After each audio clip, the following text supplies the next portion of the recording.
El reloj digital en mi mesita de noche marcaba las 3:14 de la madrugada. El silencio en mi apartamento era absoluto, esa clase de silencio pesado que solo se encuentra en las horas muertas de la noche, hasta que fue brutalmente destrozado por el zumbido agresivo de mi teléfono celular vibrando contra la madera. No era una alarma suave, era el tono personalizado que había asignado a casa de papá, un sonido estridente diseñado para despertarme en caso de emergencias médicas. Mi corazón dio un vuelco violento. Me senté en la cama de golpe, con el pecho oprimido por el pánico instantáneo, esa sensación fría que recorre la espalda cuando imaginas hospitales, ambulancias o noticias funestas. Con las manos temblorosas y los ojos aún pegados por el sueño, busqué el aparato a tientas, tirando un vaso de agua en el proceso. «¿Papá?», respondí, con la voz ronca y el aliento contenido. «¿Qué pasó? ¿Están bien? ¿Es mamá?». Esperaba escuchar llantos, sirenas o la voz quebrada de mi padre. En su lugar, escuché el sonido de fondo de una televisión encendida y la voz de Rogelio, mi padre, sonando irritada, no asustada. «Fabián, por fin contestas. Llevo llamando 2 veces. Mira, tenemos una situación aquí». La bomba de la piscina empezó a hacer un ruido infernal, como si tuviera piedras adentro, y hace 10 minutos dejó de funcionar. El agua se va a estancar si no la arreglamos ya. Me quedé paralizado, parpadeando en la oscuridad, tratando de procesar la información. Mi cerebro, aún nublado por el sueño, no podía conectar los puntos. ¿Me estaba llamando a las 3 de la mañana por una piscina? Papá, froté mis ojos, sintiendo como la adrenalina del miedo se transformaba en una mezcla espesa de incredulidad y agotamiento. ¿Me estás hablando en serio? ¿Son las 3 de la mañana y me llamas por la bomba de la piscina? Ni siquiera vivo ahí. Ni siquiera uso esa piscina. No seas exagerado, Fabián. Me cortó él, con ese tono de autoridad indignada que usaba siempre que yo cuestionaba sus prioridades. El ruido no nos dejaba dormir a tu madre y a mí. Además, tu hermana Lorena viene el fin de semana con los niños y Gustavo. Quieren hacer una parrillada y nadar. No podemos tener el agua verde para entonces, sería una vergüenza. El técnico de emergencias de 24 horas dice que puede venir ahora mismo, pero cobra por adelantado la visita nocturna. Necesito que me transfieras $500. Ahorita. ¿$500? Repetí, sintiendo un sabor amargo en la boca. Papá, acabo de pagar el seguro del coche de mamá la semana pasada.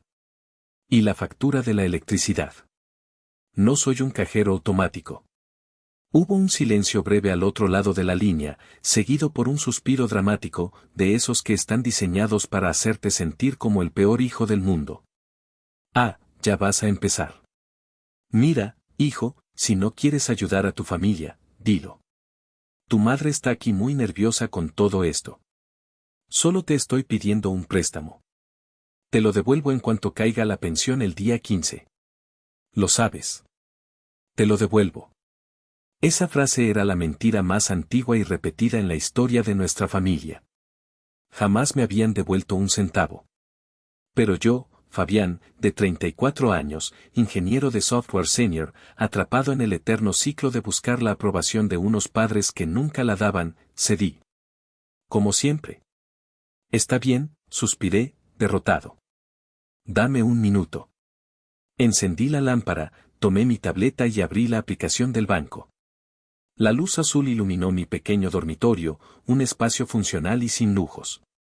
Mientras tecleaba mi contraseña, vi mi reflejo en la pantalla negra, ojeras profundas, cabello revuelto, la imagen de la resignación. Transferí los $500. Vi cómo mi saldo bajaba, alejándome un poco más de mis propias metas, de mis propios sueños. Listo. Ya te llegó, dije, con la voz apagada. Gracias, mijo. Eres un santo. Bueno, te dejo que ya voy a abrirle al técnico. Descansa. Colgó. Sin un cómo estás, sin un cómo va el trabajo. Solo colgó. Me dejé caer hacia atrás en la almohada, pero el sueño se había esfumado. Por puro masoquismo, tomé el teléfono y abrí Instagram. Lo primero que apareció en mi feed fue una historia de Lorena, mi hermana menor. La había subido hacía 3 horas. Era una foto de ella sosteniendo una copa de vino tinto en un restaurante que yo sabía que costaba, mínimo, $100 el cubierto. Llevaba un vestido nuevo y una manicura impecable con cristales incrustados. El texto sobre la foto decía, Noche de chicas. Porque nos lo merecemos. Almohadilla bendecida, almohadilla vida de reina. Sentí una punzada en el estómago. Lorena, la niña de oro, de 30 años. La que nunca tuvo un trabajo real, la que se casó con Gustavo, un hombre que vivía de apariencias, la que siempre tenía imprevistos que yo terminaba pagando indirectamente. Porque si yo pagaba la bomba de la piscina, mis padres tenían dinero libre para darle a ella para sus noches de chicas. Yo no era el hijo. Yo era el patrocinador silencioso de un estilo de vida que no se podían permitir. Y esa noche, mirando el techo oscuro, sentí que algo dentro de mí, una cuerda que había estado tensa durante años, estaba a punto de romperse. El domingo siguiente, la obligación familiar me arrastró, como cada semana, a la casa de mis padres. Era una tradición inquebrantable, la comida familiar de los domingos, donde se suponía que debíamos convivir y amarnos, pero que en realidad era una sesión de tortura psicológica sutil y revisión de facturas pendientes. Al entrar en la casa, el olor a comida casera me golpeó. Mi madre, Consuelo, era una cocinera extraordinaria, eso no podía negarlo. Olía a chiles en nogada, un platillo complejo y delicioso. Pero mi sonrisa se desvaneció cuando llegué a la cocina y vi que estaba preparando pechugas rellenas en salsa de nuez. El platillo favorito de Lorena. Hola, mamá, dije, acercándome para darle un beso en la mejilla. Ella apenas se giró, concentrada en batir la crema. Hola, Fabián. Qué bueno que llegas. ¿Me ayudas a bajar la vajilla buena? Tu hermana y Gustavo ya vienen en camino y quiero que todo esté perfecto. Obedecí en silencio. Mientras colocaba los platos de porcelana con borde dorado, mi mente viajó al pasado, a un recuerdo que siempre trataba de enterrar pero que hoy emergía con una claridad dolorosa. Tenía 18 años. Había llegado corriendo a casa, con el corazón palpitando de alegría, agitando un sobre grande con el logotipo de la Universidad Nacional. Había sido aceptado en la Facultad de Arquitectura, mi sueño de toda la vida, con una beca del 50%. Papá, mamá. Me aceptaron. Grité, entrando en la sala. Mi padre, Rogelio, bajó el periódico lentamente. Mi madre estaba cosiendo en el sofá. No hubo gritos de alegría, ni abrazos, ni lágrimas de orgullo. Hubo un intercambio de miradas entre ellos, una mirada fría y calculadora. Fabián, dijo mi padre con voz grave, siéntate. Tenemos que hablar de números.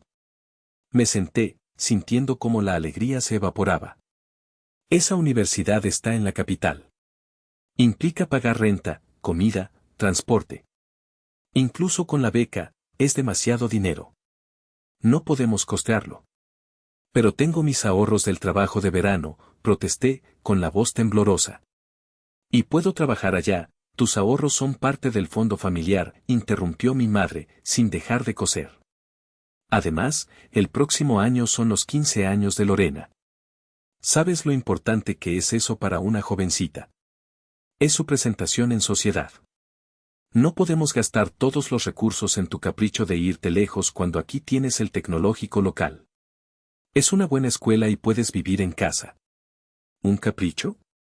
Pregunté, con lágrimas en los ojos. Mi educación es un capricho, pero la fiesta de Lorena es una necesidad. No seas egoísta, Fabián, sentenció mi padre. La familia es lo primero. Uno se sacrifica por la familia. Y así fue. Me quedé. Estudié ingeniería en sistemas en la universidad local, odiando cada minuto al principio, aunque luego encontré consuelo en la lógica de los códigos. Un año después, mis padres tiraron la casa por la ventana para la fiesta de Lorena. Alquilaron el salón más caro de la ciudad, contrataron 2 bandas, y Lorena lució un vestido que costaba más que mi matrícula anual. Yo pasé la noche de la fiesta sirviendo bebidas a los tíos borrachos y ayudando a recoger platos, viendo a mi hermana brillar bajo los reflectores, la princesa del cuento, mientras yo era el utilero invisible. El sonido del timbre me trajo de vuelta al presente. Lorena entró como un huracán de perfume caro y risas estridentes, seguida por Gustavo y mi sobrino Quique. «Mamá. ¡Qué rico huele!», gritó Lorena, lanzando su bolso de diseñador, un Louis Vuitton que costaba $2,000, sobre el sofá con descuido. Durante la cena, la conversación giró, como siempre, en torno al dinero. O más bien, a la falta de él. «El mercado inmobiliario está muerto», se quejó Gustavo, cortando su carne con una elegancia ensayada. «Llevo 2 meses sin cerrar una venta grande. Estamos viviendo de los ahorros». «Y las colegiaturas de Quique subieron un 15%, añadió Lorena, haciendo un puchero. «A veces siento que no llegamos a fin de mes». Mi padre asintió gravemente, sirviéndose más vino. «Nosotros también estamos muy apretados, hijos. La inflación nos está comiendo. Apenas nos alcanza para lo básico». Miré la mesa. Lo básico incluía vino importado, quesos finos y cortes de carne premium. «Por cierto», dijo mi madre, limpiándose la boca con la servilleta de tela, «estábamos pensando que hace años que no hacemos un viaje todos juntos. Como familia». Levanté la vista de mi plato. Mi corazón dio un pequeño salto. Llevaba 5 años ahorrando en secreto, centavo a centavo, para un viaje a Italia. Era mi sueño dorado. «Sería increíble», dije, tratando de sonar casual. «De hecho, he estado pensando en ir a Italia este verano. Podríamos ir todos. Yo podría ayudar a planear la ruta». Se hizo un silencio incómodo en la mesa. Lorena y mi madre intercambiaron una mirada rápida. «Ay, Fabián», dijo mi madre con una risita nerviosa y condescendiente. «Italia es carísimo. Nosotros no podemos permitirnos eso ni en sueños. Estábamos pensando en algo más, sencillo. Quizás un fin de semana en la playa aquí cerca, en el apartamento de tu tía». «Pero si nos organizamos», insistí. «No, hijo», me cortó mi padre, tajante. «No hay dinero. Entiéndelo. De hecho, íbamos a pedirte si podías adelantar el pago del seguro de gastos médicos de tu madre este mes. Estamos en números rojos. Si tú te vas a Italia a derrochar dinero mientras nosotros batallamos para pagar las facturas, sería muy egoísta de tu parte. Una traición a la familia». Egoísta. La palabra resonó en mi cabeza como un golpe de martillo. Yo, que pagaba sus deudas. Yo, que manejaba un coche de hace 6 años para que ellos pudieran aparentar. «Entiendo», dije finalmente, bajando la mirada al plato. Una mentira fría se formó en mi boca, la primera de muchas. «Tienen razón. Es mucho gasto. Olvídenlo. Yo tampoco iré. Probablemente me quede trabajando en la ciudad estas vacaciones. Hay un proyecto grande y pagan horas extra». «Ese es mi hijo responsable», dijo mi padre, sonriendo y dándome una palmada fuerte en la espalda.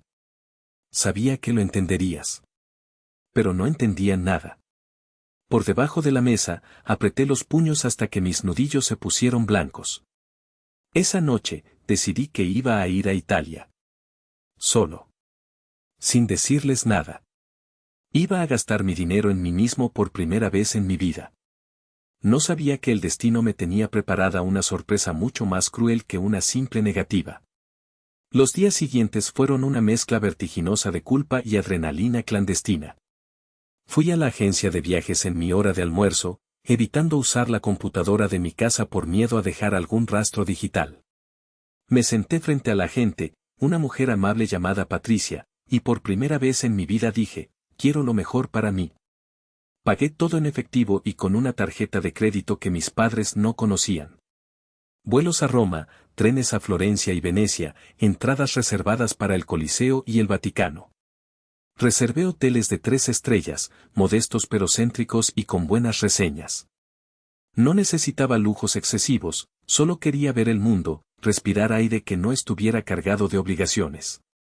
Gasté cerca de $4.500. Era una fortuna para mí, dinero que había guardado privándome de cafés de marca, de ropa nueva, de salidas al cine. Mientras Patricia imprimía mis itinerarios y boletos, sentí un vértigo en el estómago. ¿Realmente estaba haciendo esto?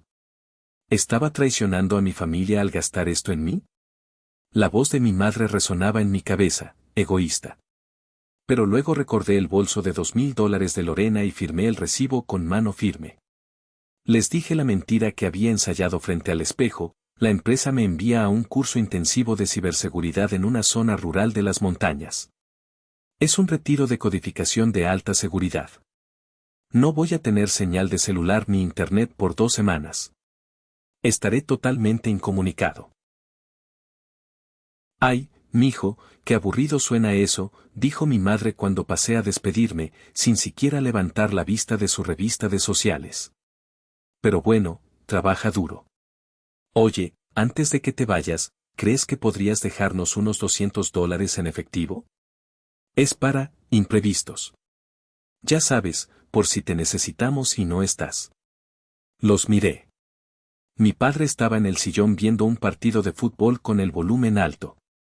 Lorena estaba en la cocina haciéndose un batido detox. Ni siquiera me miraron a los ojos para despedirse. Saqué mi cartera y dejé 3 billetes de 100 sobre la mesa de centro. Aquí tienen 300. Que les duren. Gracias, hermano, gritó Lorena desde la cocina. Tráeme un imán de las montañas esas. Salí de esa casa sintiendo que me quitaba un chaleco de plomo, pero con una tristeza profunda en el corazón. No sabían nada de mí. No les importaba a dónde iba, ni si estaba feliz o triste, solo que dejara el dinero antes de salir por la puerta. Llegó el día del viaje. Mi maleta no era de marca, era una mochila grande de senderismo, práctica y resistente. Me vestí con unos jeans cómodos, zapatillas deportivas y una camiseta gris desgastada. Pedí un taxi de aplicación, el servicio económico, para ir al aeropuerto. El tráfico hacia el aeropuerto internacional era pesado, una serpiente de luces rojas. Miraba por la ventana los coches pasar, preguntándome qué estarían haciendo mis padres en ese momento. Probablemente viendo su telenovela favorita, o quizás Lorena había ido a visitarlos para quejarse de su marido. Me sentía un poco como un fugitivo, escapando de una prisión que yo mismo había ayudado a construir con mi obediencia ciega. Al llegar a la terminal, el caos habitual me recibió. Gente corriendo, anuncios ininteligibles por los altavoces, el olor a café quemado y a estrés. Me dirigí a los mostradores de la aerolínea. Mi vuelo salía en 3 horas, pero mi ansiedad me hacía llegar siempre con tiempo de sobra. Me formé en la fila de clase económica, esa fila larga y serpenteante llena de familias cansadas y mochileros, que parecían no avanzar nunca. Estaba revisando mi pasaporte, asegurándome por 10ª vez de que lo traía conmigo, cuando escuché una risa. Una risa que conocía mejor que la mía propia. Era aguda, un poco chillona, inconfundible. Me quedé helado, con el pasaporte a medio abrir en la mano. No puede ser, pensé. Estoy alucinando por la culpa y el estrés. Levanté la vista lentamente, girando la cabeza hacia la izquierda, hacia la zona de facturación preferente, la zona de alfombra roja y mostradores sin fila.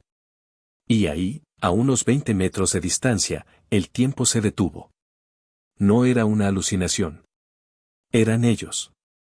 Mi primer instinto, puramente visceral, fue esconderme. Me agaché un poco, encogiéndome sobre mí mismo, y me deslicé rápidamente detrás de una columna ancha revestida de publicidad de un banco global. Mi corazón golpeaba contra mis costillas con tal violencia que sentí que todos a mi alrededor podían escucharlo. Me quité los lentes para cambiar mi apariencia y me puse la gorra de béisbol que llevaba colgada en la mochila, bajando la visera hasta que casi me tapaba la nariz. Me asomé con cuidado por el borde de la columna. La escena que tenía delante era tan surrealista, tan imposiblemente contradictoria con mi realidad, que tuve que parpadear varias veces para asegurarme de que mi cerebro no me estaba jugando una broma cruel producto de la falta de sueño. Allí estaban todos. Mi padre, Rogelio, llevaba un sombrero tipo Panamá auténtico y una camisa de lino blanca inmaculada que se veía nueva y costosa. Mi madre, Consuelo, lucía un conjunto de viaje color beige de cachemira que gritaba dinero antiguo, con una pañoleta de seda de marca francesa al cuello. Lorena llevaba unas gafas de sol enormes, tipo diva de cine de los años 50, y un vestido vaporoso de diseñador. Gustavo, su marido, empujaba un carrito con cara de satisfacción y mi sobrino Quique corría alrededor de ellos con una tablet de última generación en la mano. Pero lo que más me golpeó, lo que me hizo sentir un golpe físico en el estómago, no fue su ropa, sino su equipaje. No llevaban las maletas viejas, de tela negra y remendadas con cinta adhesiva que usábamos cuando yo era niño y viajábamos en autobús. No. Llevaban un juego completo de maletas rígidas de aluminio, de esa marca alemana famosa, Rimowa, que cuesta una fortuna. Brillaban bajo las luces frías del aeropuerto como lingotes de plata pulida. Cuidado con eso, Quique. Escuché decir a mi madre, pero no con tono de regaño, sino con una risa indulgente y relajada. No rayes las maletas nuevas de la abuela. Son de estreno. Me quedé petrificado. Maletas nuevas. Esas maletas costaban $1,200 cada una, como mínimo. Conté rápidamente, había 4 grandes y 2 de mano. Hice la cuenta mental, más de $6,000 solo en equipaje. Eso era más de lo que yo había gastado en todo mi viaje soñado, incluyendo vuelos y hospedaje. ¿De dónde habían sacado el dinero? Hace apenas unos días me habían pedido $300 para imprevistos. Me habían dicho que estaban en números rojos, que no tenían para el seguro médico. Me habían llamado egoísta y traidor por querer viajar. Sentí una náusea ácida subir por mi garganta. Me acerqué un poco más, moviéndome entre la multitud como un espía en mi propia vida, aprovechando el paso de un grupo de turistas asiáticos para camuflarme. Necesitaba entender. Necesitaba saber a dónde iban. Vi a mi padre acercarse al mostrador de primera clase con una arrogancia que me revolvió el estómago. Le entregó los pasaportes a la azafata con un gesto de desdén, sin mirarla a los ojos, como si fuera un rey tratando con la servidumbre. 5 pasajeros a Roma, dijo mi padre con voz fuerte y clara, asegurándose de que la gente alrededor lo escuchara. Roma. Iban a Roma. Al mismo destino que yo. En el mismo vuelo. Mis rodillas temblaron y tuve que apoyarme en la columna para no caer. No solo me habían mentido sobre su situación económica. Habían escuchado mi propuesta de viaje, me la habían negado, me habían culpado, y luego habían planeado exactamente el mismo viaje, pero sin mí. Y no de manera modesta como yo lo había sugerido, sino con un lujo obsceno y descarado que supuestamente no podían permitirse. La azafata tecleó algo en su computadora y les dedicó una sonrisa profesional y brillante. Bienvenidos a bordo, señor Rogelio. Todo está en orden. Tienen acceso al salón VIP Lounge Platinum antes del embarque. Disfruten de su vuelo en nuestra cabina Premier con asientos cama. Lorena dio un pequeño salto y aplaudió emocionada, haciendo sonar sus pulseras de oro. ¡Ay, qué emoción! Ya quiero mi copa de champán de bienvenida. Gustavo, asegúrate de tomar muchas fotos para el Instagram desde ahora, pero que no se vea la etiqueta de la maleta, que parezca casual, como si viajáramos así siempre. Estaban celebrando. Estaban felices. Y yo, su hijo, su hermano, el que pagaba sus cuentas de luz, el que reparaba sus bombas de piscina a las 3 de la mañana, estaba escondido detrás de una columna a 20 metros, con una mochila vieja, ropa barata y el corazón roto en 1000 pedazos. Me mantuve en las sombras, observando cada movimiento de mi familia como si estuviera viendo un accidente de tráfico en cámara lenta del cual no puedes apartar la mirada. Quería salir corriendo, gritarles, enfrentarlos allí mismo frente a todo el aeropuerto, volcar sus carritos de maletas plateadas. Quería preguntarles cómo se atrevían, cómo podían dormir por las noches. Pero algo me detuvo. Una curiosidad mórbida y dolorosa, una necesidad masoquista de saber la verdad completa. Quería saber qué decían de mí cuando pensaban que yo no estaba escuchando. Me deslicé un poco más cerca, aprovechando que estaban distraídos reacomodando los bolsos de mano. Me coloqué detrás de un grupo de ejecutivos que leían el periódico, a solo unos 5 metros de ellos. Mis oídos estaban sintonizados únicamente con la frecuencia de sus voces. Estaban esperando a que un maletero terminara de poner las etiquetas de Priority en sus equipajes. Mi madre se estaba retocando el labial rojo frente a un espejo de mano con marco dorado. «Ay, Rogelio», suspiró mi madre, con un tono que pretendía ser de preocupación maternal pero que sonaba totalmente hueco y falso a mis oídos.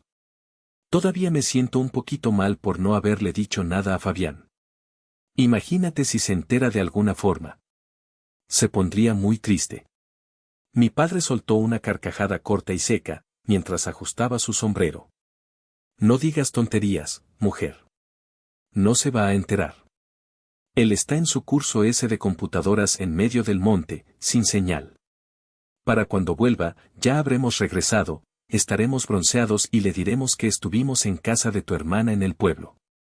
Además, él es feliz así, trabajando como un burro. No le gustan estas cosas finas. No sabe apreciarlas. Exacto, intervino Lorena, y lo que dijo a continuación se grabó en mi memoria con fuego, cada sílaba como un latigazo. Mamá, por favor, no seas dramática y deja de sentir culpa. ¿Te imaginas a Fabián aquí con nosotros? Hizo un gesto de barrido con la mano, señalando el lujo del mostrador de primera clase y sus propias ropas caras, y luego soltó una risita burlona y cruel. No encajaría. Míranos a nosotros y imagínatelo a él con sus camisas de cuadros pasadas de moda y esa cara de sufrimiento eterno que siempre tiene. Nos avergonzaría con su ropa barata y contando centavos en cada restaurante, preguntando cuánto cuesta el agua.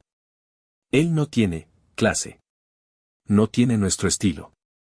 Mi padre asintió vigorosamente, dándole la razón a su hija favorita. Tu hermana tiene toda la razón, Consuelo. Fabián es útil, muy útil para las cosas prácticas, pero no es un hombre de mundo. Se hubiera pasado todo el viaje quejándose de los precios o preguntando por qué pedimos 3 botellas de vino en la comida.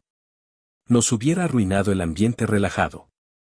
Este viaje es para disfrutar, para vivir la dolce vita, no para andar con la calculadora en la mano como hace él. Bueno, eso sí, concedió mi madre, cerrando su espejo de golpe y guardándolo en su bolso. Tienen razón. Mejor así. Además, con lo que nos ahorramos de su boleto, pudimos pagar el upgrade del hotel en Florencia a la suite con vista al río. ¿Y mis compras?, añadió Lorena alegremente. Vámonos, que quiero ver si hay ofertas en el duty free de perfumes. Necesito el nuevo de Chanel. Se alejaron hacia el control de seguridad exclusivo, caminando con paso ligero, riendo, brillantes, despreocupados. Se veían como la imagen perfecta del éxito y la felicidad. Me quedé allí, parado en medio del flujo constante de viajeros anónimos, sintiéndome más invisible que nunca. No era solo que me hubieran excluido. Era el desprecio profundo que sentían por mí. Útil, pero no de mundo. Nos avergonzaría. No encajaría. Yo no era parte de su familia. Yo era un empleado doméstico glorificado con lazos de sangre. Un empleado al que no invitaban a la fiesta de gala porque no era lo suficientemente sofisticado, pero al que necesitaban desesperadamente al día siguiente para limpiar el desastre y pagar las facturas. Una lágrima solitaria, caliente y furiosa, rodó por mi mejilla. Me la limpié con el dorso de la mano con violencia, casi rasguñándome la piel. Señor, ¿está bien?, preguntó una señora mayor que estaba detrás de mí en la fila, tocándome el hombro con preocupación. Me giré hacia ella. Debía tener una cara espantosa, pálida y desencajada, con los ojos inyectados en sangre. Sí, dije, y mi voz sonó extrañamente firme, fría, como si viniera de otra persona. Estoy mejor que nunca, señora. Acabo de ahorrarme mucho dinero. Muchísimo dinero. En ese momento exacto, algo murió dentro de mí. El Fabián que buscaba desesperadamente la aprobación de sus padres, el Fabián que se sacrificaba, el Fabián que perdonaba y ponía la otra mejilla, ese hombre murió en la Terminal 2 del aeropuerto. Y en su lugar, entre el ruido de las maletas y los anuncios de vuelos, nació alguien nuevo. Alguien que ya no tenía deudas emocionales con nadie. Miré mi teléfono. Tenía la tarjeta SIM puesta. La saqué con dedos firmes. Era un gesto simbólico, pero necesario. La guardé en un bolsillo pequeño y oculto de mi cartera. Caminé hacia la seguridad de la zona económica. Iba a subir a ese avión. Iba a ir a Roma. Pero ellos no me verían. Sería un fantasma en su viaje.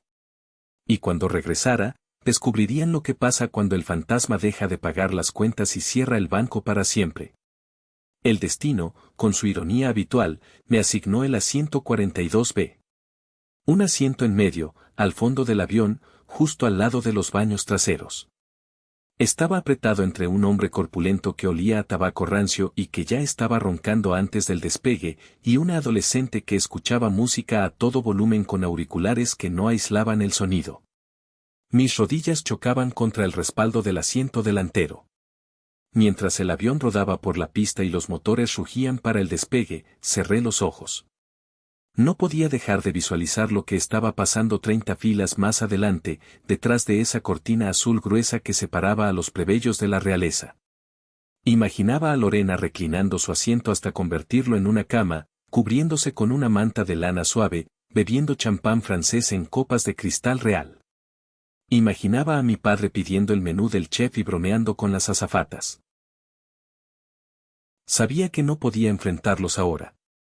Si me levantaba, cruzaba esa cortina y armaba una escena en pleno vuelo, el único que perdería sería yo. Me vería como el loco, el celoso, el rústico histérico que no sabe comportarse en público, confirmando así cada una de sus crueles palabras.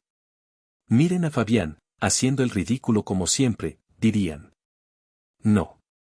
La venganza es un plato que se sirve frío, y yo tenía 14 días para congelarlo hasta el punto de la hipotermia absoluta. Durante las 12 horas de vuelo, no vi ni una sola película. No dormí.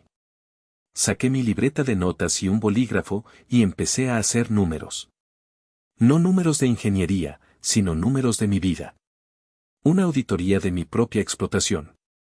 Calculé cuánto había gastado en ellos en los últimos 5 años, escribiendo cada cifra con furia sobre el papel: seguro médico privado de papá y mamá, 10,000 pesos. Reparaciones varias de la casa, techo, tuberías, pintura 8,500 pesos. Préstamos a Lorena para sus crisis existenciales que nunca devolvió, 5,000 pesos. Facturas mensuales recurrentes, luz, agua, gas, internet de alta velocidad, cable premium 12,000 pesos. Emergencias falsas, como la bomba de la piscina o el mecánico del coche incontables, pero estimé unos 4,000 pesos más. La suma final me dio ganas de vomitar físicamente. Casi $40,000.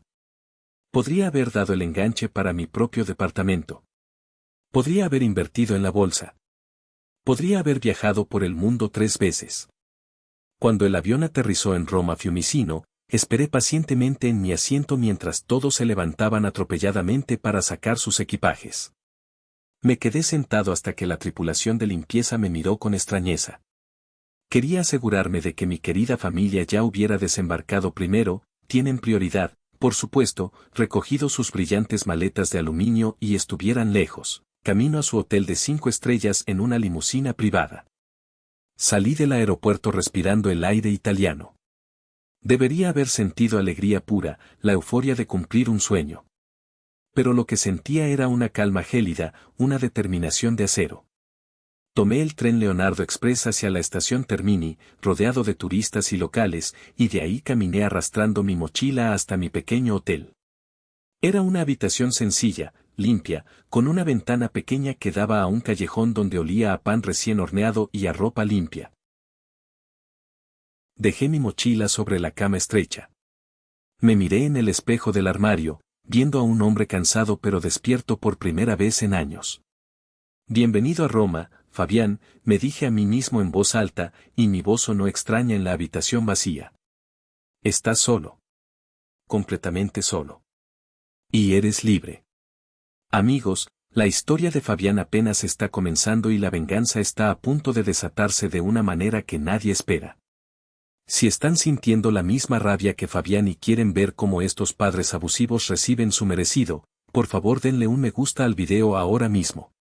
Suscríbanse al canal para no perderse el desenlace.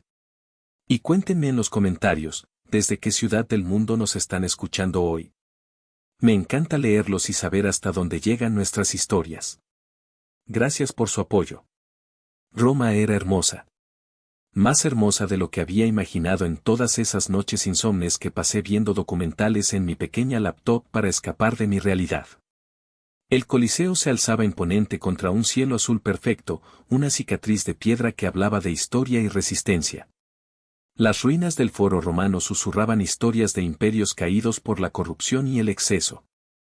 Irónicamente, yo me sentía como un imperio que acababa de colapsar y estaba a punto de reconstruirse sobre cimientos más sólidos. Los primeros 2 días caminé hasta que me dolieron los pies y me salieron ampollas. Me perdí deliberadamente en las callejuelas del Trastevere. Comí pizza al taglio en puestos callejeros grasientos y deliciosos, me senté en la escalinata española a ver pasar a la gente de todo el mundo. Y tomé café expreso en barras diminutas donde nadie hablaba mi idioma y nadie sabía mi nombre. Y por primera vez en mi vida adulta, cada euro que gastaba no venía acompañado de una punzada de culpa. Nadie me llamaba para decirme que se había roto una tubería. Nadie me pedía dinero para la gasolina porque no llegaban a la quincena. El silencio en mi teléfono, que solo usaba con wifi para mapas y traductor, era la melodía más dulce que había escuchado jamás. Era la banda sonora de mi libertad.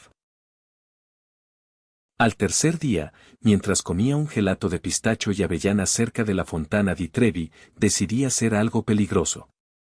Me conecté al wifi gratuito de una cafetería y abrí Instagram. Pero no usé mi cuenta personal, la cual tenía desactivada temporalmente.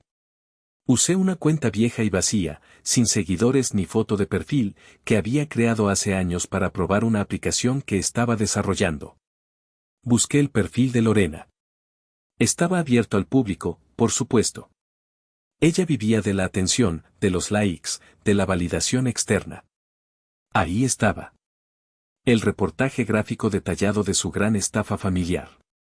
Foto 1. Toda la familia brindando con copas de cristal en la cabina de primera clase. La sonrisa de mi padre era amplia y victoriosa. Caption: comienza la aventura soñada. Almohadilla Family Trip, almohadilla Blessed, almohadilla Rome, almohadilla First Class. Foto 2. Mi madre posando frente al panteón con sus gafas de marca y varios bolsos de compras a sus pies. Foto 3. Una cena en un restaurante con terraza y vista al Vaticano, un lugar que yo sabía, por mis investigaciones de presupuesto, que costaba al menos 250 euros por persona. Habían pedido mariscos, vino caro, postres elaborados. Pero lo que me llamó la atención, lo que me hizo detener el dedo sobre la pantalla, fue el rostro de Gustavo en las fotos. Mientras Lorena, mamá y papá sonreían con esa mueca ensayada de felicidad plástica y despreocupada, Gustavo se veía tenso. En una foto grupal, tenía la mandíbula apretada y los ojos no sonreían. En otra, tomada infraganti, miraba su teléfono con el ceño fruncido y preocupación evidente mientras los demás comían ostras. Hice zoom en la imagen hasta que se pixeló. Gustavo estaba usando el mismo reloj viejo de siempre, el que le regaló su padre. Su camisa no era nueva. Interesante, murmuré para mí mismo, lamiendo una gota de helado que se derretía. Muy interesante. Parece que al cuñado no le contaron toda la verdad sobre el origen de los fondos. Empecé a atar cabos rápidamente. Lorena siempre le decía a Gustavo que mis padres tenían inversiones antiguas y terrenos en el pueblo que les daban dividendos. Gustavo, que era un buen tipo pero un poco ingenuo y confiado, se lo creía. Probablemente pensaba que este viaje lo pagaban esas famosas inversiones misteriosas. No sabía que las inversiones era yo, su cuñado el ingeniero, y que yo no estaba pagando esto. Lo que significaba que mis padres habían quemado sus naves. Habían hipotecado algo importante, vendido algo vital o se habían endeudado hasta el cuello con usureros o bancos, confiando ciegamente en que yo seguiría siendo su red de seguridad al volver. Fabián lo arreglará, habrían pensado. Fabián pagará los intereses. ¿Qué apuesta tan arriesgada? papá, dije a la pantalla del teléfono. Apostaste la casa a que yo seguiría siendo un idiota. Y acabas de perder la apuesta. Esa noche, en la soledad tranquila de mi habitación de hotel, me convertí en un auditor forense de mi propia desgracia. Me senté en el pequeño escritorio de madera, abrí mi laptop y accedí a mi banca en línea. Mis dedos volaban sobre el teclado con una precisión quirúrgica. Entré a la sección de pagos domiciliados. La lista era larga, una evidencia digital de mi sumisión financiera. Compañía de Luz del Sur, Casa Papá cancelar domiciliación. Seguro de gastos médicos mayores, póliza madre cancelar domiciliación. Transferencia recurrente mensual a cuenta ahorros Quique, que Lorena usaba para sus gastos cancelar. Tarjeta de crédito adicional, titular, Rogelio reportar como robada y bloquear. Servicio de Internet fibra óptica, Casa Papá cancelar pago automático. Cada clic del mouse era un martillazo a las cadenas que me ataban. Al principio, sentí un miedo irracional, el miedo del niño que sabe que va a ser castigado por desobedecer. Mi respiración se agitó. Pero luego, al ver la pantalla de confirmación tras confirmación y al ver mi saldo proyectado para el próximo mes sin esos drenajes constantes, sentí una paz inmensa. Iba a tener dinero. Dinero real. Dinero mío. Podría comprar muebles nuevos. Podría ahorrar para mi propia casa. Al día siguiente, tomé un tren de alta velocidad a Florencia. Me permití un lujo que nunca antes me habría dado, entré en una tienda de cuero artesanal cerca del Ponte Vecchio. Me probé una chaqueta de cuero italiana, color marrón oscuro, suave como la mantequilla. Costaba 400 euros. Me miré en el espejo de la tienda. La chaqueta me quedaba perfecta. Me hacía ver más fuerte, más seguro. Vi a un hombre diferente devolviéndome la mirada. Ya no era el rústico del que se burlaba mi hermana. Era un hombre que se valoraba a sí mismo. Me la llevo, le dije al vendedor. Pagué con mi tarjeta, sintiendo el placer de gastar mi dinero en algo que me haría feliz a mí. Mientras paseaba por las calles de Florencia al atardecer, me llegó una notificación al correo electrónico en mi celular. Era del banco. Aviso de pago rechazado, Compañía Eléctrica Nacional. Intento de cobro a la cuenta terminación 4589 fallido por falta de autorización. Por favor actualice su método de pago para evitar el corte del servicio. Sonreí. Una sonrisa pequeña pero maliciosa. En casa, a miles de kilómetros de distancia, las fichas de dominó empezaban a caer. Mis padres y mi hermana seguían en Italia, viviendo la gran vida, probablemente cenando pasta con trufa, sin saber que la bomba de tiempo en su realidad cotidiana ya había sido activada. Me imaginé la escena, llegarían a casa dentro de una semana, bronceados, felices y arrogantes, esperando que su vida siguiera igual, con la luz encendida y el refrigerador lleno. Pero se encontrarían con un buzón lleno de cartas rojas de cobro y una casa a oscuras. Seguí caminando, disfrutando de los colores naranjas y rosas del atardecer sobre el río Arno. Por primera vez en mi vida, no me preocupaba el futuro. Porque el futuro me pertenecía a mí, y solo a mí. Mis vacaciones terminaron demasiado rápido, como todos los sueños buenos. El vuelo de regreso fue en clase económica, igual que la ida, apretado y largo. Pero esta vez se sintió como un viaje en una nave espacial de lujo porque mi mente estaba en un estado de paz absoluta. No vi a mi familia en el aeropuerto de Roma para el regreso, probablemente volaron un día diferente o a otra hora para aprovechar hasta el último minuto de su fantasía. Mejor así. No quería verlos todavía. Llegué a mi ciudad un martes por la noche, bajo una lluvia ligera. Mi apartamento olía a cerrado, a polvo y soledad, pero era un olor a hogar, a mi santuario privado donde nadie podía gritarme. Lo primero que hice el miércoles por la mañana, antes incluso de ir a la oficina, fue llamar a un cerrajero de confianza. Buenos días. Quiero cambiar la cerradura de la puerta principal, le dije. Y quiero instalar una segunda cerradura de seguridad, de esas de alta tecnología. Mis padres tenían llave de mi apartamento por si acaso, para emergencias. Nunca la usaban para ayudarme, pero sabían que podían entrar cuando quisieran para husmear o dejarme cosas que no querían en su casa. Ya no más. Esa puerta se cerraba para siempre. Luego, fui al banco en persona. Me senté con un ejecutivo en un cubículo de vidrio. Quiero abrir una cuenta nueva en otra sucursal, expliqué con calma. Y quiero transferir todos mis fondos de la cuenta actual a esta nueva. Luego, quiero cerrar la cuenta vieja definitivamente. ¿Algún problema con el servicio, señor Fabián? Preguntó el ejecutivo, preocupado por perder un cliente. No, el servicio es excelente.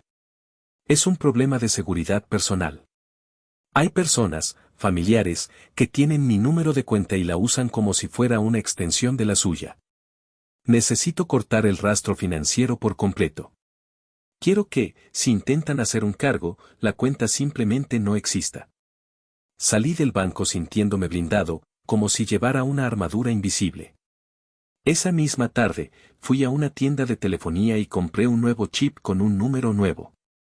Mantuve el número viejo activo en un teléfono barato y viejo que tenía guardado en un cajón de la cocina, solo para monitorear el desastre cuando ocurriera.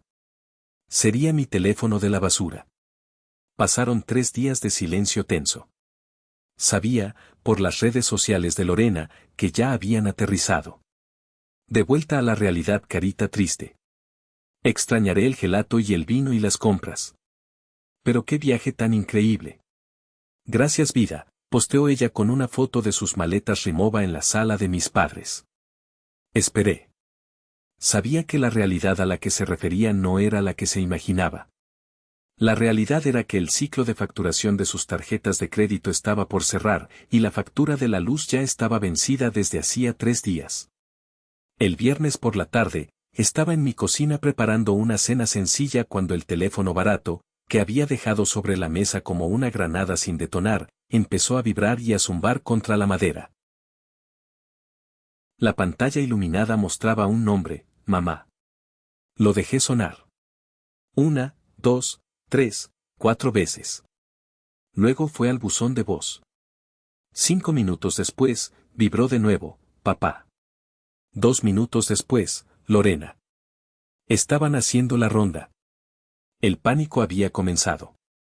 Me preparé un café expreso con una cafetera nueva que me había comprado, mi regalo de bienvenida, y me senté a escuchar el primer mensaje de voz, como quien escucha un drama radiofónico.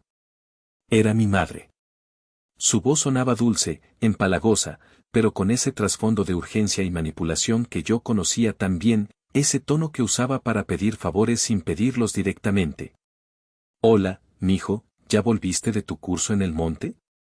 Nos tenías muy preocupados, no supimos nada de ti. Oye, fíjate que llegamos a casa y parece que hay un error con la luz, nos llegó un aviso de corte color rojo. Y también, bueno, la tarjeta de papá no pasó en el supermercado hoy cuando fuimos a comprar la despensa. Qué raro, ¿no? Seguramente es un error del banco. Llámanos en cuanto escuches esto, urge un poquito. Ah, y te trajimos un llavero del Coliseo, muy bonito. Besos. Un llavero. Me trajeron un llavero de plástico de 5 euros después de gastarse 30.000 en ellos mismos. Un llavero. Me reí. Una risa fuerte, limpia y sonora que llenó el apartamento vacío. No era una risa de locura, era una risa de liberación. Quédatelo, mamá, dije al aire, levantando mi taza de café.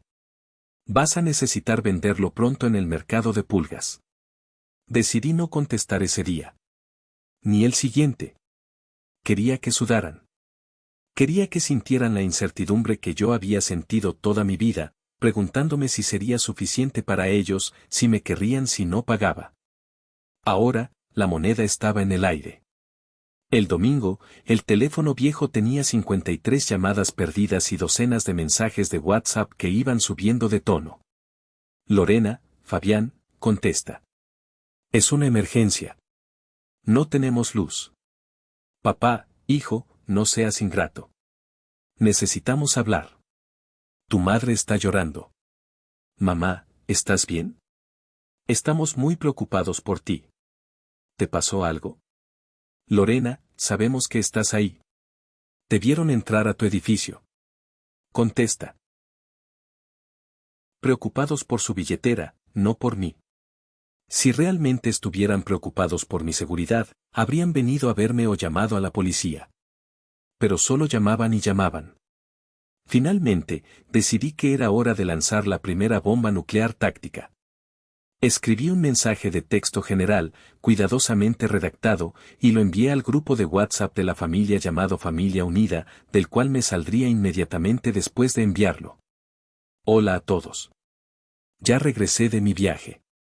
Estoy bien, gracias por preguntar, aunque nadie preguntó realmente cómo me fue. No se preocupen por la luz o las tarjetas rechazadas. No es un error del banco. Las cancelé yo. A partir de este mes, cada quien paga sus cuentas. Yo ya no soy su banco personal. Disfruten sus recuerdos de Italia y sus maletas nuevas. Yo disfrutaré los míos. Presioné enviar. El teléfono explotó literalmente en segundos. Empezó a vibrar y sonar tan fuerte y tan seguido que se desplazó físicamente por la mesa de la cocina. Llamada entrante de papá. Llamada entrante de Lorena. Mensaje de mamá. Lo apagué. Simplemente mantuve presionado el botón de encendido hasta que la pantalla se fue a negro. Silencio. Esa noche dormí como un bebé, profundamente, sin soñar con bombas de piscina ni facturas ajenas. Pero sabía que la guerra apenas comenzaba. Al día siguiente, tendría que enfrentarlos cara a cara, o al menos voz a voz. La bestia herida es la más peligrosa, y yo acababa de herir a 3 bestias acostumbradas a comer de mi mano. Pero estaba listo. Ya no era el banquero invisible. Ahora era el juez. El lunes por la mañana encendí el teléfono basura solo por curiosidad científica, antes de salir al trabajo. Tenía cientos de notificaciones acumuladas. Pero hubo una que me llamó la atención por sobre todas las demás. Era un correo de voz de Lorena, dejado a las 2 de la mañana del domingo. Su voz ya no era dulce ni manipuladora. Estaba borracha, arrastrando las palabras, y furiosa. ¿Quién te crees que eres, estúpido? ¿Crees que puedes cortarnos así nada más? Eres un resentido de mierda. Estás celoso porque no fuiste al viaje. Papá está con la presión alta por tu culpa. Si le da un infarto, será tu culpa, ¿me oyes? Tu culpa. Eres un egoísta. Siempre lo has sido, desde niño, siempre queriendo llamar la atención. Vas a pagar por esto. Escuché el mensaje con una frialdad que me sorprendió. Antes, esas palabras me hubieran hecho llorar y correr a pedir perdón. Ahora, solo me confirmaban que había tomado la decisión correcta. Borré el mensaje sin pestañear. Ese día fui a trabajar. Me sentía ligero, como si la gravedad hubiera disminuido solo para mí. Mis compañeros notaron el cambio. ¿Te ves bien, Fabián? ¿Te hiciste algo en el pelo? ¿Fuiste al spa? Me preguntó la recepcionista, mirándome con curiosidad. Solo me quité un peso de encima. Un peso de unos 200 kilos, le respondí con una sonrisa genuina. A la hora del almuerzo, recibí una visita inesperada y desagradable. Estaba saliendo del edificio de oficinas para ir a comer algo cuando vi el coche de Lorena mal estacionado en la entrada, ocupando un lugar de discapacitados. Ella estaba apoyada en el capó, con gafas oscuras gigantes y los brazos cruzados sobre el pecho. Me vio y se lanzó hacia mí como una víbora. «Tú», gritó, señalándome con un dedo acusador con una uña larga y pintada. «Tenemos que hablar. Ahora mismo». La gente que pasaba, compañeros de trabajo, clientes, se volteó a mirar. Lorena nunca tuvo vergüenza de hacer escándalos públicos y eso le servía para conseguir lo que quería. «Hola, Lorena. Qué bronceada estás». «Italia te sentó bien», dije con calma, sin detenerme, caminando hacia mi coche. Ella corrió y me agarró del brazo, clavándome sus uñas postizas en la carne a través de la camisa. «No te hagas el gracioso conmigo. ¿Qué es eso de que cortaste los pagos? Mamá está llorando en la cocina porque le rechazaron el pago automático del club deportivo». «Qué vergüenza, Fabián». delante de sus amigas de canasta. Le dijeron que su tarjeta no tenía fondos. Me solté de su agarre con un movimiento brusco y firme. Me giré para encararla. ¡Qué pena! Supongo que tendrá que invitar a sus amigas a casa a jugar. Ah, espera, no, porque creo que pronto les cortarán la luz si no la pagan ustedes. ¿Ya pagaron el recibo rojo? Tú tienes que pagarla. Chilló ella, con la cara roja de ira. Es tu obligación. Tú eres el que tiene el buen trabajo, el ingeniero exitoso, el que no tiene hijos ni esposa. Nosotros tenemos gastos, tenemos familia. El viaje nos dejó secos. Ahí estaba. La confesión que esperaba. El viaje, repetí, mirándola fijamente a los ojos a través de sus gafas oscuras. Ese viaje en primera clase donde bebían champán y se reían de que yo no encajaría con mi ropa barata. ¿Ese viaje? El rostro de Lorena palideció visiblemente bajo su bronceado artificial. Se quedó con la boca abierta, cerrándola y abriéndola como un pez fuera del agua. ¿Cómo? ¿Cómo sabes eso? Los vi, Lorena. Estaba en el aeropuerto. Estaba a 10 metros de ustedes. Escuché todo. Fabián nos avergonzaría. Fabián no tiene clase. Bueno, felicidades, hermanita. Ahora no tienen que avergonzarse de mí porque ya no existo para ustedes. He desaparecido. Fabián, eso fue una broma, estábamos nerviosos, bebimos un poco antes, intentó arreglarlo, cambiando su tono instantáneamente a uno suplicante y lloroso. Por favor, hermano. No nos hagas esto. Gustavo no sabe lo mal que estamos. Si se entera de que mis padres no tienen dinero real y que tú eras el que pagaba todo por debajo de la mesa, me va a matar. Se va a divorciar de mí. Ese no es mi problema, dije, dándome la vuelta y abriendo la puerta de mi coche. Ese es un problema entre tú y tu marido. Dile a Gustavo que venda una de sus maletas de aluminio Rimowa. Con lo que saquen de una maleta pagan la luz de 2 meses. Me subí al coche y cerré la puerta, dejándola allí, parada en la acera, por primera vez sin una respuesta, por primera vez sin poder manipularme con sus lágrimas de cocodrilo. La vi por el retrovisor golpeando el aire con frustración mientras yo me alejaba. La visita de Lorena fue solo la primera escaramuza. 2 días después, la artillería pesada llegó. Mi padre, Rogelio, apareció en mi edificio de apartamentos al anochecer. Intentó entrar, pero su llave ya no funcionaba en la cerradura nueva. Estuvo golpeando la puerta y tocando el timbre incesantemente durante 20 minutos, gritando mi nombre, hasta que mis vecinos empezaron a asomarse. Abrí la puerta solo para que dejara de hacer ruido. Rogelio se veía terrible. Más viejo, más pequeño. La arrogancia del aeropuerto y del sombrero Panamá había desaparecido, reemplazada por una desesperación sudorosa y patética. Llevaba la misma camisa de hace 2 días. ¿Cambiaste la cerradura? Fue lo primero que dijo, jadeando por el esfuerzo de gritar. ¿Me dejaste afuera? Sí. ¿Qué quieres, papá? Pregunté, bloqueando la entrada con mi cuerpo. No lo iba a invitar a pasar. Quiero que entres en razón, maldita sea. Tu madre está enferma de los nervios, no para de llorar. No tenemos agua caliente porque se acabó el gas estacionario y no tenemos para rellenar el tanque. Nos cortaron el servicio hoy en la mañana. ¿Cómo puedes hacernos esto? Somos tus padres. Te dimos la vida, te dimos un techo. Me apoyé en el marco de la puerta, cruzando los brazos, mirándolo desde arriba. Y yo les he dado mi vida los últimos 10 años.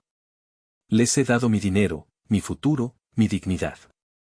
Y a cambio recibí burlas, desprecio y mentiras. Eso no es cierto, te queremos, mentira. Grité, y mi voz resonó en el pasillo, haciendo que él retrocediera un paso. Me querían porque pagaba. Me querían porque era útil. En el momento en que decidieron gastarse una fortuna en un viaje de lujo y dejarme atrás, rompieron el contrato social de esta familia. Ustedes apostaron todo a que yo era un idiota complaciente. Apostaron a que yo seguiría pagando sus cuentas mientras ustedes vivían como reyes y se burlaban de mí. Perdieron la apuesta, papá. Se acabó. Mi padre bajó la cabeza, temblando. Hijo, por favor. No entiendes. La situación es peor de lo que crees. Hipotecamos la casa. El mundo se detuvo por un segundo. Sentí un zumbido en los oídos. ¿Qué? Susurré. ¿La casa? ¿La casa donde crecí? ¿La casa que ya estaba pagada? La hipotecamos de nuevo, confesó, con la voz rota.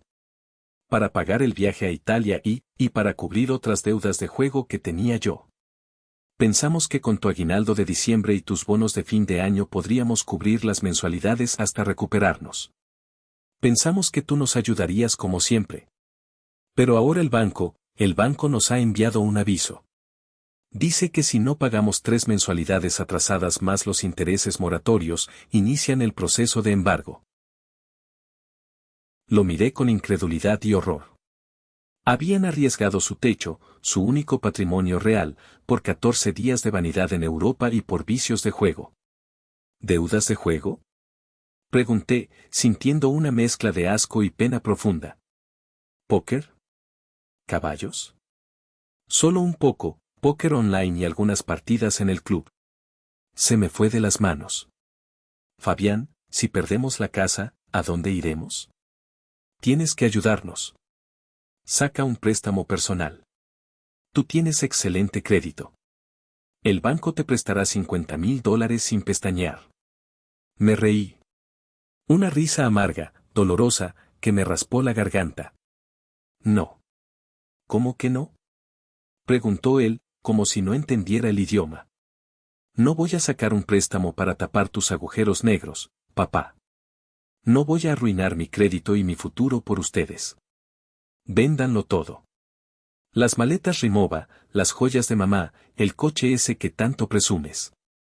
No podemos vender el coche. ¿Qué dirán los vecinos si nos ven en taxi? Exclamó, con esa prioridad ridícula por el que dirán que los había llevado a la ruina. Me importa un carajo lo que digan los vecinos. Le grité en la cara, perdiendo la compostura. Bienvenidos al mundo real, papá. En el mundo real, si no tienes dinero, no viajas en primera clase y no manejas un coche de lujo. Si no tienes dinero, caminas. Ahora, vete de mi casa antes de que llame a la policía por acoso. Mi padre me miró con una mezcla de odio puro y miedo. Sus ojos se entrecerraron. Eres un mal hijo. Eres una basura. Te vas a arrepentir de esto. Dios te va a castigar por abandonar a tus padres. Dios ya me castigó dándome unos padres como ustedes, dije con voz fría. Ahora me está liberando. Adiós, Rogelio. Cerré la puerta en su cara y pasé los 2 cerrojos. Me quedé apoyado contra la madera, temblando, escuchando sus pasos pesados alejarse por el pasillo. No estaba temblando de miedo, sino de la descarga de adrenalina de haber dicho por fin la verdad que había callado durante décadas. La caída de la casa de naipes fue rápida, brutal y pública. Una semana después de la visita de mi padre, recibí una llamada de Marisol, la mejor amiga de Lorena. Marisol siempre había sido amable conmigo, una chica sensata que yo sospechaba secretamente que le caía mal la actitud de diva de mi hermana, pero que mantenía la amistad por costumbre desde la infancia. Fabián, hola. Perdón que te moleste en el trabajo, dijo ella, susurrando. Oye, no debería decirte esto, pero creo que tienes que saberlo. Se armó la grande en casa de tus padres anoche. Fue horrible. ¿Qué pasó? Pregunté, dejando de teclear en mi computadora y prestando toda mi atención. Gustavo se enteró. De todo. Alguien, creo que un cobrador agresivo del banco, llamó a casa de Lorena preguntando por tu papá, pero dio detalles de la hipoteca y mencionó que tú eras la referencia anterior de pago. Gustavo contestó el teléfono. Empezó a hacer preguntas. Fue al banco. Sonreí. No era yo el aval, pero mi nombre estaba en tantos papeles viejos como referencia que era inevitable que me mencionaran. ¿Y qué descubrió? Gustavo descubrió que tus padres están en la ruina técnica.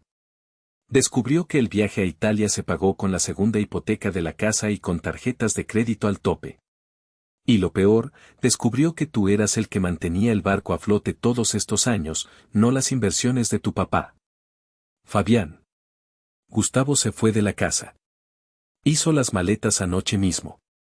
Se llevó a Quique a casa de su madre. Le gritó a Lorena frente a todos los vecinos que era una mentirosa patológica y una estafadora. Dijo que no podía estar casado con alguien que le miente sobre la realidad financiera de esa manera. Sentí una punzada de pena genuina por Quique, mi sobrino de 8 años. Él no tenía la culpa de la locura de los adultos. Pero Gustavo. Gustavo tenía derecho a saber con quién se había casado. Vivía en una mentira financiada por mí. Gracias por decirme, Marisol. De verdad. Hay más, dijo ella, bajando aún más la voz, como si tuviera miedo de ser escuchada. Lorena está publicando cosas horribles de ti en Facebook e Instagram. Historias diciendo que les robaste dinero, que los abandonaste. Pero nadie le está dando like. La gente empieza a darse cuenta. Ayer la vieron en la casa de empeño del centro vendiendo un bolso Chanel y unos aretes. Se veían desesperados. Colgué el teléfono. La fachada de la familia perfecta se había desmoronado en pedazos. Esa tarde, salí temprano del trabajo. Una fuerza magnética me atrajo hacia mi antiguo barrio. No quería hablar con ellos, solo quería ver. Conduje mi coche y pasé lentamente por la calle de mi infancia. Lo que vi me dejó marcado. Vi el coche de mi padre, ese sedán alemán de lujo que trataba mejor que a mí, siendo subido a una grúa plataforma. Un hombre con chaleco reflectante y una carpeta en la mano estaba supervisando la operación. Era un embargo. Mi padre estaba en la acera, gritando, agitando los brazos, rojo de ira, intentando detener al conductor de la grúa. Mi madre lloraba, sentada en el bordillo de la banqueta, sin maquillaje, con el pelo revuelto, pareciendo una anciana frágil y derrotada. El vecino de enfrente, don Anselmo, estaba regando su jardín, mirando la escena con disimulo pero sin perder detalle. Nuestras miradas se cruzaron por un segundo a través de mi ventanilla. Don Anselmo asintió levemente con la cabeza, un gesto de reconocimiento, como diciendo, ya era hora. No sentí alegría maliciosa al verlo sufrir. No soy un sádico. Sentí una profunda y pesada tristeza. Tristeza por lo que pudieron haber sido si no hubieran estado tan obsesionados con las apariencias. Tristeza por el desperdicio de vida. Pero no me detuve. No bajé la ventanilla. No toqué el claxon. Seguí conduciendo. Si me detenía, si bajaba y les daba un cheque, si pagaba a la grúa, el ciclo comenzaría de nuevo. Aprenderían que no hay consecuencias. Y yo ya no era parte de ese ciclo. Yo era libre. 6 meses después. Era una tarde de diciembre, víspera de Navidad. El aire era frío y limpio. Yo estaba en mi apartamento, decorando un pequeño árbol de Navidad natural que olía a pino fresco. Era la primera vez en mi vida que ponía un árbol en mi propia casa. Siempre pasaba la Navidad en casa de mis padres, sirviendo tragos, aguantando sus críticas sobre mi soltería y pagando la cena porque a papá se le olvidó la cartera. Este año, la Navidad sería mía.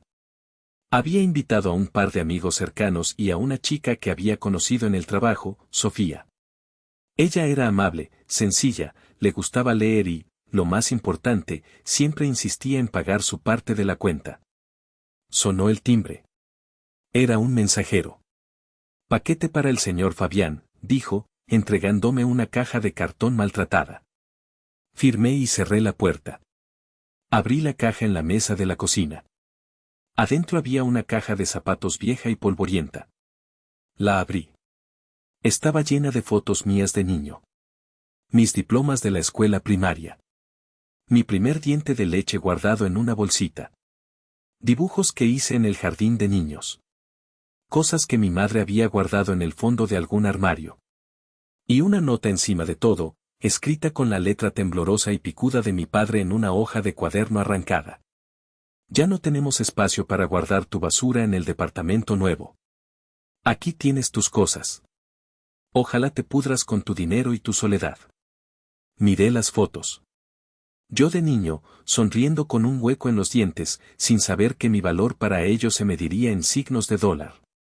Sin saber que un día sería el enemigo. No sentí ira.